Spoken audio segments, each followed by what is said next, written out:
The first thing the orderly noticed when she arrived at the Shanghai nursing home was the rats. Many of the residents are paralyzed elderly folk, so we had to keep watch. If the rats bit our patients, they would not even be able to yell for help, she said.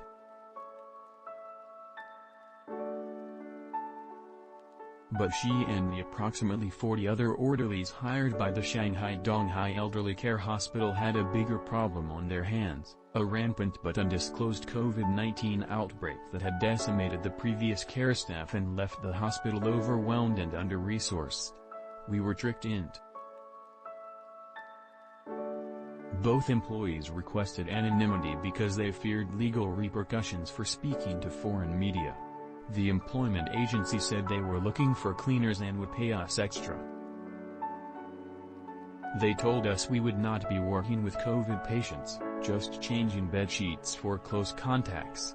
The nursing home outbreak, largely unreported in China's heavily censored domestic press, is a sign of the pressure Shanghai is under as it battles its largest ever surge of COVID-19 cases. The entire city of nearly 26 million residents is now entering a second week of lockdown as well as a second round of mass testing to contain the highly transmissible Omicron variant of COVID-19. In the last 4 weeks, the city has logged more than 64,000 cases in the last week.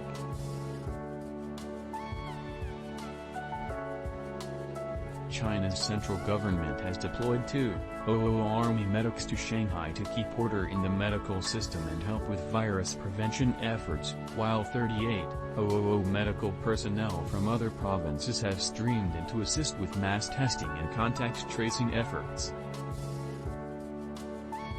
China's approach to containing COVID relies on testing and quickly isolating all coronavirus cases faster than the virus can spread, often in densely crowded cities like Shanghai, a method which requires huge reserves of manpower and physical space to house infectious patients. But the sheer number of residents who must now be isolated have strained isolation wards. Public health authorities still insist that even asymptomatic cases must be sent to government quarantine wards rather than isolate at home. Municipal authorities have hastily erected temporary wards capable of holding up to 15,000 people each, but the scale of Shanghai's outbreak is testing the limits of one of China's wealthiest cities. For much of the past 2 years, such costly lockdowns and mass testing campaigns have been successful at keeping infections and deaths in the single digits.